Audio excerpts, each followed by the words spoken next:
Hello students, chapter 6 banking चल रहा है। आज इसका लास्ट वीडियो है। ये सेंट्रल बैंक के फंक्शन हम पढ़ रहे हैं। 4 फंक्शंस हम इससे पहले पढ़ चुके हैं और 5th फंक्शन है जो बहुत ही इंपॉर्टेंट है और एग्जाम में आ ही जाता है। इसमें से ये समझ लीजिए कि बहुत बहुत ज्यादा इंपॉर्टेंट है, तो बड़े ध्यान से पढ़ना है। फंक्शन है controller of money supply and credit. Central bank क्या होता है? कंट्रोलर होता है मनी सप्लाई और क्रेडिट का। ये इंपॉर्टेंट इसलिए है कि इसे हम मॉनेटरी पॉलिसी भी कहते हैं, यानी कि जो सेंट्रल बैंक की मॉनेटरी पॉलिसी है वही है money supply and credit control policy. तो इसे बड़े ध्यान से पढ़ने की जरूरत है। अब इसमें ये क्या होता है? Controller of money supply and credit, principal instrument of monetary policy और control of credit by the central bank are as follows. जो सेंट्रल बैंक है वो मनी सप्लाई और क्रेडिट को कंट्रोल कैसे करता है, उसके कुछ इंस्ट्रूमेंट्स होते हैं और वो 2 तरह के इंस्ट्रूमेंट्स इसमें यूज करता है। इंस्ट्रूमेंट्स या मेजर कह सकते हैं या इंस्ट्रूमेंट्स कह सकते हैं या मेथड्स कह सकते हैं आप। कहीं मेथड्स लिखा हुआ होगा, कहीं मेजर्स होगा, कभी इंस्ट्रूमेंट्स लिखा हुआ आ सकता है। आपको समझने की जरूरत है, सेम चीज है। तो ये क्वालिटेटिव इंस्ट्रूमेंट्स और सेकेंड होता है, फर्स्ट होता है क्वांटिटेटिव और दूसरा होता है क्वालिटेटिव इंस्ट्रूमेंट्स। 2 इंस्ट्रूमेंट्स होते हैं। क्वांटिटेटिव इंस्ट्रूमेंट्स को हम जनरल टूल्स भी कहते हैं, जनरल टूल्स, और क्वालिटेटिव इंस्ट्रूमेंट्स को स्पेसिफिक टूल्स कहते हैं या सिलेक्टिव टूल्स कहते हैं। अब क्वांटिटेटिव इंस्ट्रूमेंट्स में क्वांटिटेटिव इंस्ट्रूमेंट्स क्यों कहते हैं इसे, ये समझ लीजिए। The instruments who affect overall supply of money or credit in the economy is called quantitative measures या methods या instruments। जो जनरल बोल दिया ना, जनरल टूल्स कह दिया। जनरल टूल्स का मतलब है कि वो इंस्ट्रूमेंट्स यानी वो मेथड्स या वो मेजरमेंट्स जो ओवरऑल मनी सप्लाई को पर इफेक्ट डालते हैं। ऐसे मेजरमेंट्स बना दिए उसे कंट्रोल करने के जो ओवरऑल कंट्री की टोटल मनी सप्लाई को पर इफेक्ट डालते हैं। तो वो जितने भी मेजर्स बनाए आरबीआई ने उनको बोल दिया क्वांटिटेटिव मेजरमेंट्स। अब वो क्वांटिटेटिव मेजरमेंट्स कौन से होते हैं? फर्स्ट है इसमें, देखो 5 है इसमें। 5 फर्स्ट है बैंक रेट, सेकंड है रेपो रेट, थर्ड है रिवर्स रेपो रेट, फोर्थ है ओपन मार्केट ऑपरेशंस, फिफ्थ है legal reserve requirements. Legal reserve requirements के 2 पार्ट्स हैं, कैश रिजर्व रेशियो या सीआरआर और दूसरा स्टैट्यूटरी लिक्विडिटी रेशियो एसएलआर। अब इनको हम इनके बारे में पढ़ते हैं।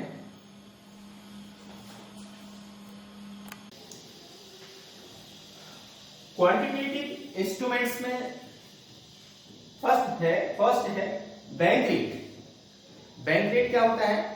देखिए, बैंक रेट और रेपो रेट लगभग एक सा ही होता है, थोड़ा सा डिफरेंस होता है दोनों में। बैंक रेट सेंट्रल बैंक के द्वारा जो भी जिस रेट ऑफ इंटरेस्ट पर कमर्शियल बैंक को लोन दिया जाता है उसे बैंक रेट कहते हैं। जैसे lender of the last resort जो आपने पढ़ा, उसके अकॉर्डिंग जो सेंट्रल बैंक कमर्शियल बैंक्स को लोन देता है लॉन्ग पीरियड के लिए लोन देता है, तो उसे बैंक रेट कहा जाता है। The rate of interest at which central bank lends money to commercial bank for a long period, लंबे टाइम के लिए लोन देता है। यहां लॉन्ग पीरियड के लिए देता है और रेपो रेट में शॉर्ट पीरियड के लिए देता है, बस इतना अंतर है। और यहाँ पर सिक्योरिटीज नहीं रखी जाती, यहाँ पर सिक्योरिटीज प्लेस्ड होती हैं रेपो रेट में। अब ये ध्यान से समझना है, अब बैंक रेट का इफेक्ट मनी जो क्रेडिट कंट्रोल करने के लिए ये कैसे क्रेडिट कंट्रोल कैसे होता है बैंक रेट से, इसको भी समझना बहुत जरूरी है। बैंक रेट क्या होता है ये समझ में आ गया कि रिजर्व बैंक के द्वारा कमर्शियल बैंक को जिस रेट ऑफ इंटरेस्ट पर लॉन्ग पीरियड के लिए लोन दिया जाता है उसे बैंक रेट कहा जाता है। अब ये क्रेडिट कंट्रोल कैसे करता है, ये इन्फ्लेशन और डिफ्लेशन दो कंडीशंस होती हैं इकोनॉमी में, इन्फ्लेशन और डिफ्लेशन। इन्फ्लेशन का मतलब है महंगाई का बढ़ना यानी कि प्राइसेस का बढ़ना, और डिफ्लेशन का मतलब है मंदी की स्थिति यानी प्राइसेस का कम होना। जब प्राइसेस बढ़ते हैं तो प्राइसेस बढ़ने का कारण क्या होता है, एक्सेस डिमांड, डिमांड बहुत ज्यादा हो जाती है तब प्राइसेस बढ़ते हैं। और एक्सेस डिमांड का रीजन होता है पब्लिक की परचेजिंग पावर ज्यादा हो जाना।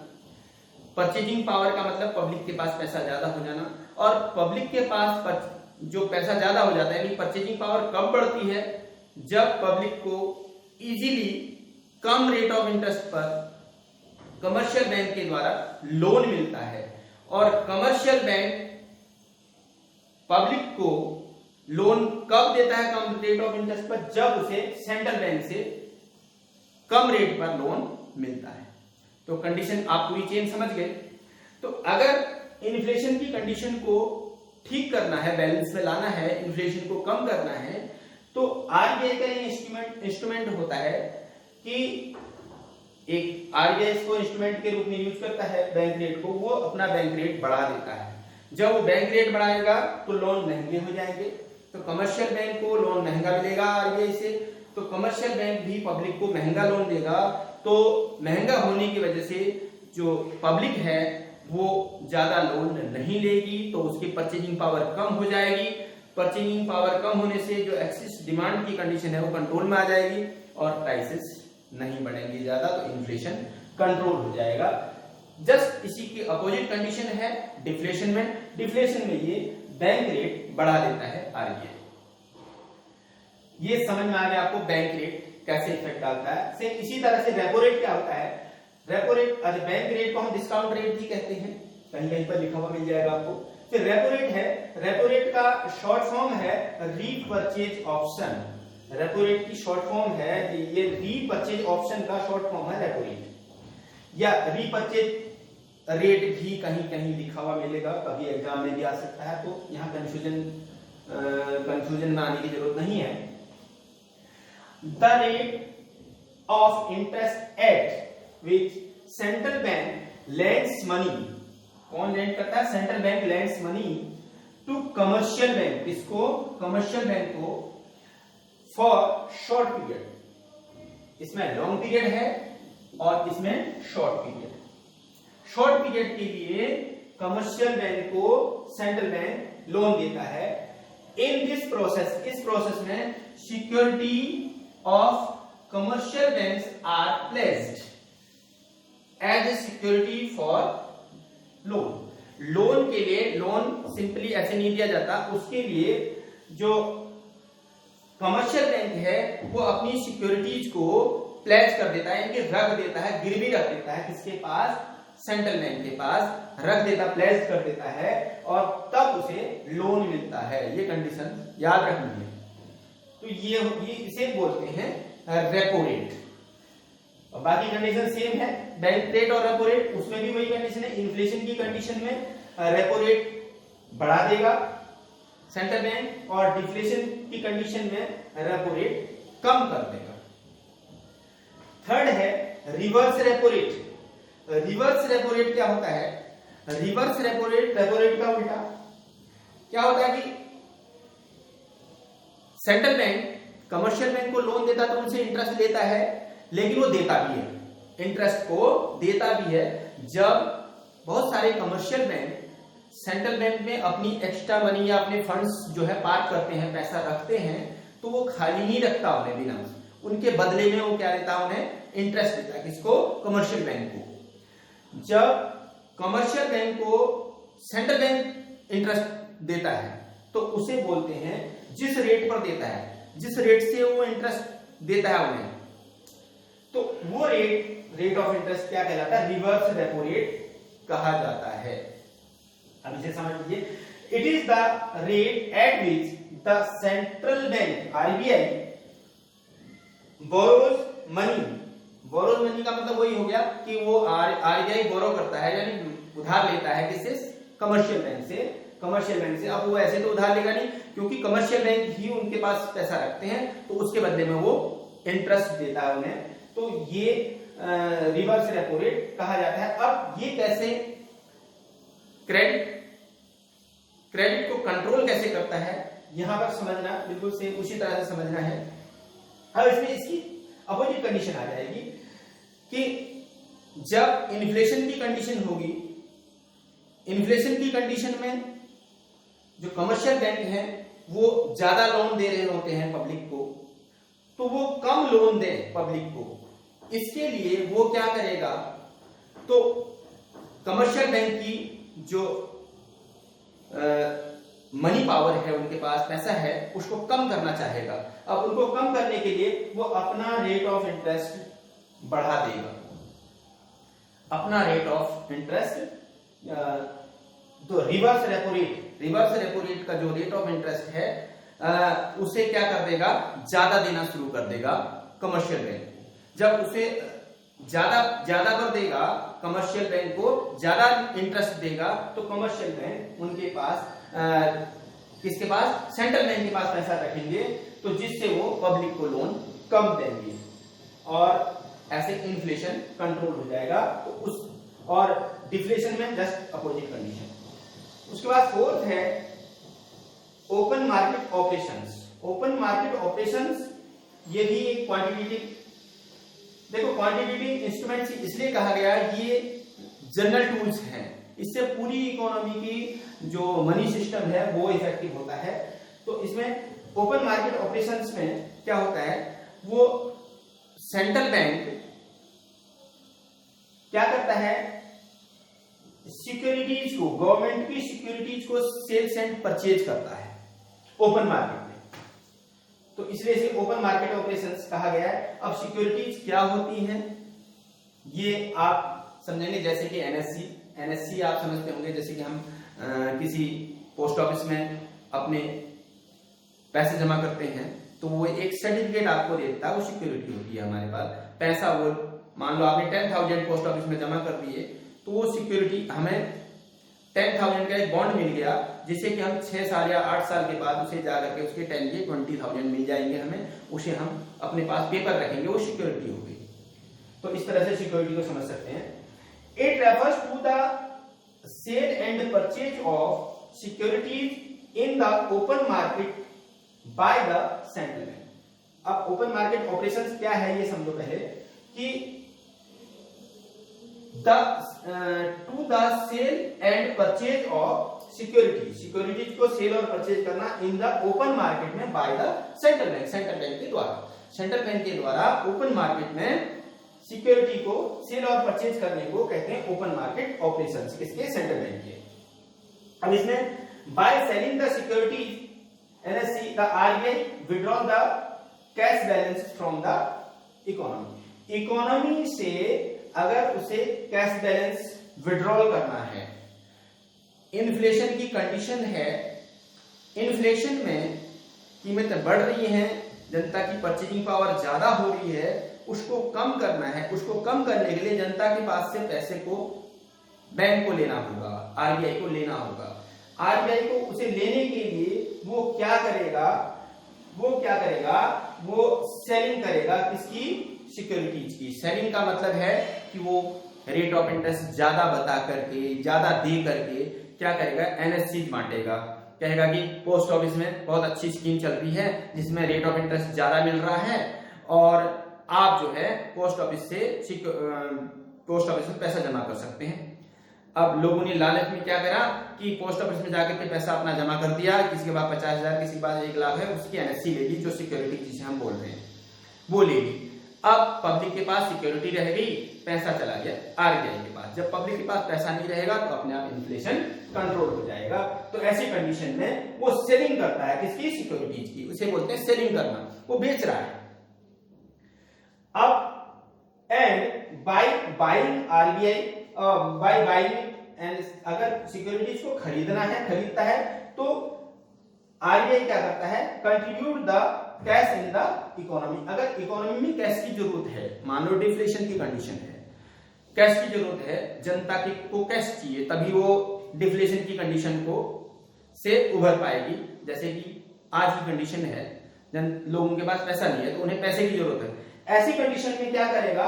वो बाइंग द सिक्योरिटी को खरीदना शुरू कर दिया। खरीदने का मतलब है जनता से कहेगा कि जो तुम्हारा 8 साल में मान लो पैसा पूरा होना था, लाइए 6 साल में हम पूरा देते हैं दुगना करके, या जिसके 8 साल पूरा होने था उन्हें 1 साल पहले ही आप हमें जमा कर सकते हैं, 2 साल पहले ही जमा कर। इस तरीके से कोई और तरीका जैसे भी है वो लेना चाहेगा और पैसा वापस करना चाहेगा। लेने के लिए क्या है? आपके पास एनएससी है तो आप ऐसे तो देंगे नहीं, अपना पहले पैसा मांगेंगे। तो पैसा पोस्ट ऑफिस आपको पूरा दे रहा है और टाइम से पहले आपकी पूरी हो रही है, तो आप क्या कहेंगे? और बहुत अच्छी बात हो गई कि आप जाकर के उसे एनएससी को पोस्ट ऑफिस को दे देंगे, और पोस्ट ऑफिस का मतलब गवर्नमेंट ऑफ इंडिया को दे देंगे, मतलब आरबीआई को दे देंगे, और आपको वहां से कैश मिल जाएगा। जो कैश जो है वो इकोनॉमी में ऐड हो गया। कहने का मतलब है लोगों के पास चला गया तो इकोनॉमी में ऐड हो गया, वो लोग वो बाजार से सामान खरीदेंगे, जिससे डिमांड बढ़ेगी। डिमांड बढ़ेगी तो डिफ्लेशन की कंडीशन में सुधार आ जाएगा। तो ये ओपन मार्केट ऑपरेशंस होते हैं। अब मेरे हिसाब से आप ये सब समझ गए होंगे कि ये क्वांटिटेटिव इंस्ट्रूमेंट्स, कितने इंस्ट्रूमेंट्स समझ गए होंगे। आगे के फिर पढ़ते इसे थोड़ा सा नोट कर लीजिए, समझ लीजिए, स्क्रीनशॉट ले लीजिए, जैसा चाहिए।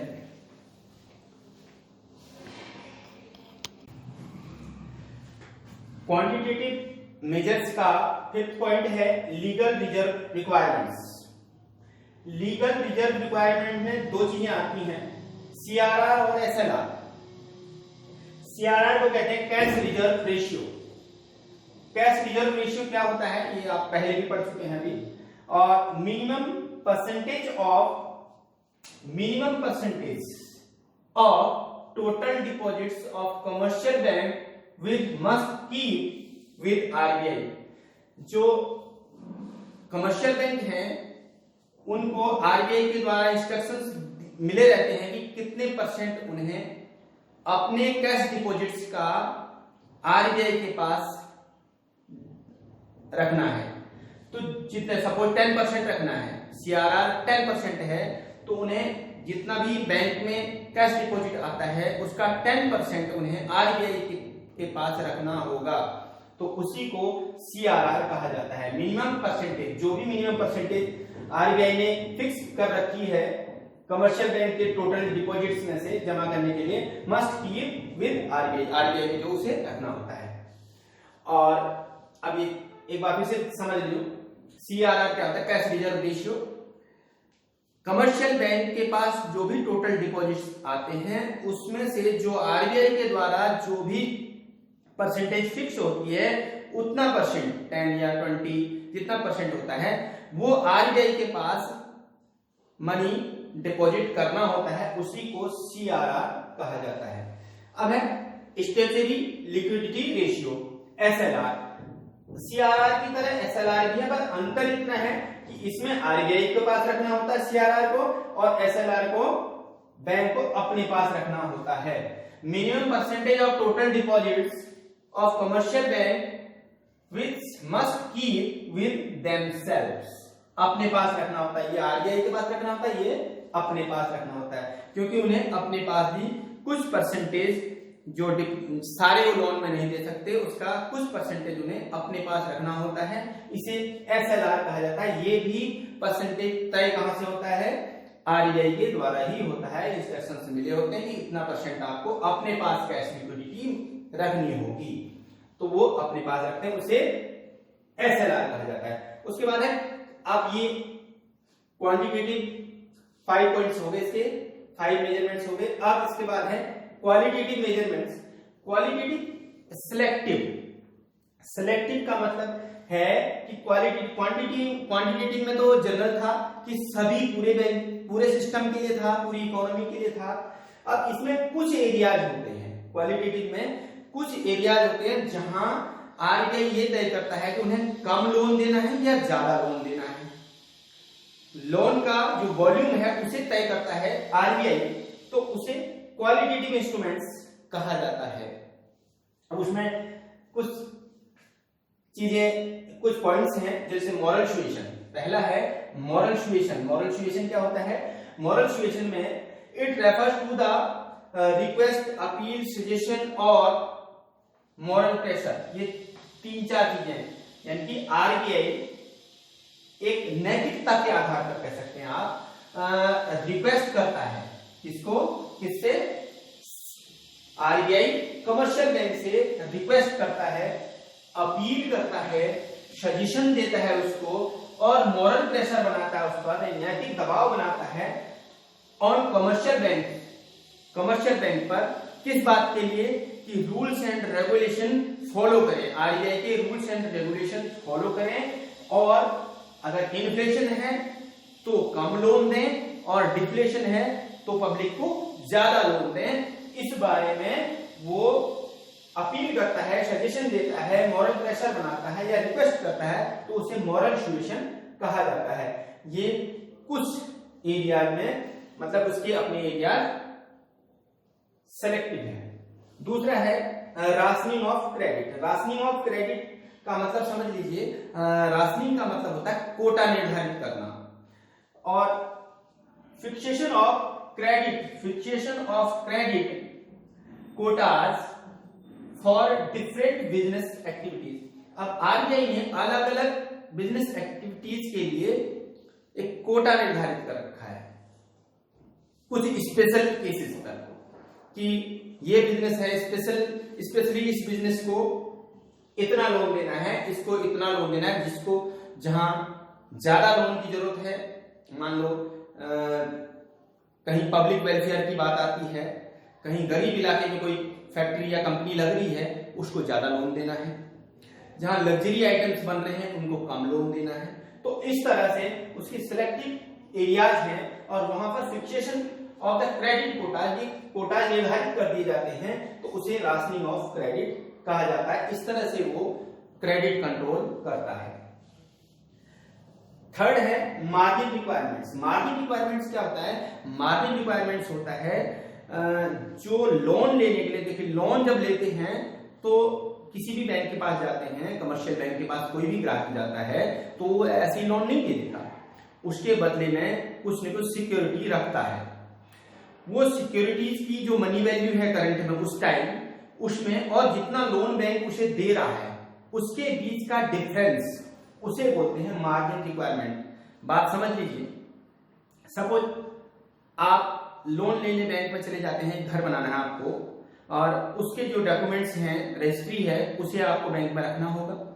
अब बैंक ये देखेगा कि वो जमीन की कीमत कितनी है, सपोज 50 लाख है, तो आपको लोन देगा 40 लाख का, सपोज लोन देता 40 लाख का, तो उसकी जो डिफरेंस हो गया वो 10 लाख हो गया, 10 लाख उसकी मार्जिन रिक्वायरमेंट होगी। आप इस तरह से समझ सकते हैं कि उस जो सिक्योरिटी बैंक के पास रखी जाती है उसकी करंट वैल्यू और गिवन लोन, जो लोन दे दिया जाता है उसकी वैल्यू, जो मनी वैल्यू है, उसके बीच का अंतर, उसे बोलते हैं मार्जिन रिक्वायरमेंट।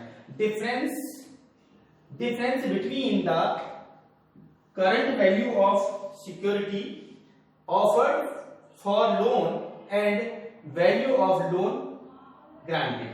जितना लोन दिया जाता है और करंट वैल्यू ऑफ असेट्स, उसके बीच में जो गैप होता है उसको, अब इसे कंट्रोल कैसे करता है, क्रेडिट कंट्रोल कैसे करता है? सपोज इन्फ्लेशन हो रहा है, कीमतें बढ़ रही हैं, उस टाइम ये जो गैप है उसे बढ़ा देता है, मार्जिन रिक्वायरमेंट बढ़ा देता है। कहने का मतलब है कि 50 लाख की सिक्योरिटी है तो उसमें 20 लाख रुपए का लोन देगा, तो कस्टमर सोचेगा मैं 50 लाख रुपए की अपनी प्रॉपर्टी को बाउंडेड कर रहा हूं, केवल 20 लाख रुपए लोन के लिए मैं तो लेता नहीं। अगर कस्टमर नहीं लेंगे तो उनकी परचेजिंग पावर कम होगी, और परचेजिंग पावर कम होगी तो डिमांड कम होगी, जिससे इन्फ्लेशन कंट्रोल होगा। जस्ट अपोजिशन जो अपोजिट कंडीशन है वो डिफ्लेशन में हो जाती है। तो इस तरह से मार्जिन रिक्वायरमेंट से ये क्रेडिट कंट्रोल करता है आरबीआई। उसके बाद नेक्स्ट है डायरेक्ट एक्शन। कभी कभी आरबीआई डायरेक्ट एक्शन भी लेता है कमर्शियल बैंक पर, जब वो उसकी बात को फॉलो नहीं कर रहे होते हैं तो सीधे सीधे उन पे एक्शन लेता है, उनके लाइसेंस को रद्द कर सकता है, खत्म कर सकता है, या और उन पर कोई पेनल्टी लगा सकता है। तो उसे बोलते हैं direct action. Action taken by the RBI against those commercial banks which do not follow, जो फॉलो नहीं करते होते हैं the rules and regulation of the या policy of the RBI. RBI की पॉलिसीज को, आरबीआई के रूल्स एंड रेगुलेशन को फॉलो नहीं करते होते हैं तो उनको वो सीधे सीधे उनके खिलाफ एक्शन लेकर के क्या कर सकता है, उनको डी रिकॉग्नाइज्ड कर सकता है। तो इस तरह से अब ये सारा आपके फंक्शंस आपके समझ में आ गए होंगे। इनको अच्छे से पढ़ें, वीडियो को अच्छे से देखें, इनके नोट्स बनाएं, शॉर्ट नोट्स बनाएं, और उसके बाद इसे कई बार पढ़ें। एक बार समझ में आए दोबारा पढ़ें। वैसे बहुत लर्निंग कॉन्सेप्ट है, बहुत easy. Money and banking chapter बहुत इजी है, पूरी मैक्रो इकोनॉमिक्स में सबसे इजी पार्ट है, और 6 मार्क्स का आता है। आपको 6 मार्क्स बिल्कुल सिक्योर करके रख लेने हैं इसके। Thank you.